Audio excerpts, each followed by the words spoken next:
Coach Team Cone, ine-expect na magiging mas matindi yung semifinals kontra Rain or Shine. Hinebra sa semis versus Rain or Shine. Gaano nga ba kalaki ang chance na manalo? Hindi na pinatagal pa ng Hinebra at hindi na nila ginamit ang kanilang twice to beat advantage nitong quarterfinals matapos nilang talunin sa isang dominanteng laro ang Phoenix Fuel Masters. Dahil dyan ay nakapag-advance na ang Hinebra sa semifinals kung saan haharapin naman nila ang Rain or Shine Elasto Painters. Hindi nga basta-basta ngayon ang Rain or Shine dahil maganda yung kanilang inilalaro at tinalo nga nila sa quarterfinals ang defending champion na San Miguel Beermen. Kaya naman gaano nga ba kalaki ang chance ng Hinebra para manalo sa semifinal series versus Rain or Shine? Para sa akin mga chong, ay magiging maganda ang tapatang Hinebra at Rain or Shine dahil ang dalawang yan ang pinakamainit na kupunan ngayong conference. Last time na nagharap sila noong elimination round ay Hinebra ang nakakuha ng panalo matapos nilang dominahin ang kupunan ni Coach Yeng Giao.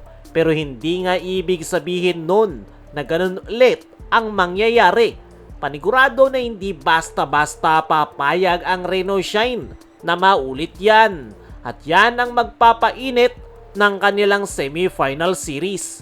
At kung gaano kalaki yung chance ng Hinebra na manalo ay 50-50. Dahil gaya ng sabi natin kanina, mainit ang Rain or Shine ngayong conference at dominante sa loob ng painted area ang kanilang import na si Jalen Johnson. At sa totoo lang, isa sa pinakamalaking sorpresa ngayong playoffs ay ang naging performance ng kupunan ni Coach Yeng matapos nilang i-eliminate ang defending champion na San Miguel Beermen.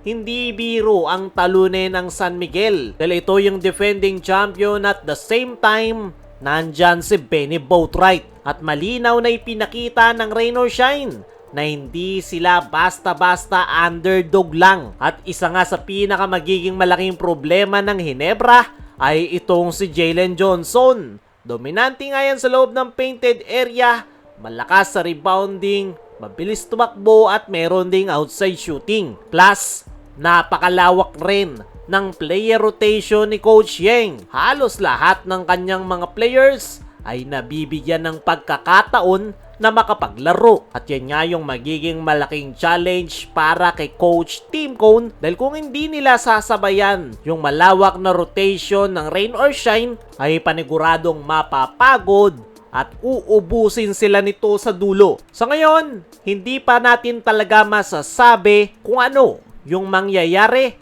sa semifinal series ng Hinebra at Rain or Shine. Magkakatalo na lang talaga yan sa kanilang mga itinatagong bala. Kumbaga, gulatan na lang kung sino o ano yung kanilang ilalabas. Pero para sa akin mga chong, ay naniniwala ko na magiging maganda ang tapatang Barangay Hinebra at Rain or Shine ngayong semifinals dahil sila yung pinakamainit na kupunan ngayong conference at the same time parehas silang gutom na makapasok ng PBA Finals. Kaya naman para sa akin, yan ang magiging pinakamainit na matchup ngayong semifinals. Kaya mga chong, kayanin kaya ng Barangay Hinebra na makalampas sa Rain or Shine Elasto Painters sa darating na semifinal series? I-comment po lang dyan sa ibaba. Samantala, Coach Team Cone, ine-expect na magiging mas matindi yung semifinals kontra Rain or Shine. Matapos makapag-advance ng Hinebra sa semis, ay wala nga daw panahon ang Barangay Hinebra para mag-celebrate dahil nagsisimula pa lang daw ang playoffs. Dahil ayon mismo kay Coach Team Cone na kahit natambakan nila ang Phoenix Fuel Masters, ay sinabi nito na hindi naging madali yung kanilang preparation at laban kontra Phoenix Fuel Masters. At ine-expect nga nila na mas magiging matindi yung kanilang kakaharapin sa semis kontra Rain or Shine. Alam nga daw ni Coach Tim kung gaano kagutom ang Rain or Shine na makapasok ng finals. Puro mga bata at talented players nga rin daw yung players ni Coach Yeng Yao, kaya naman ngayon pa lang ay napapaisip na si Coach Tim kung paano nila sasabayan ang Rain or Shine sa simula hanggang dulo ng hindi kinakapos. At yan nga raw yung kanilang magiging focus sa kanilang team practice. Kaya mga chong, ano ang masasabi nyo sa sinabi ni Coach Tim sa kanilang semifinals matchup kontra Rain or Shine? No rin sa tingin nyo, kayanin kaya ng Ginebra na malampasan ang koponan ni Coach Yeng ngayong semis? I-comment mo lang dyan sa ibaba.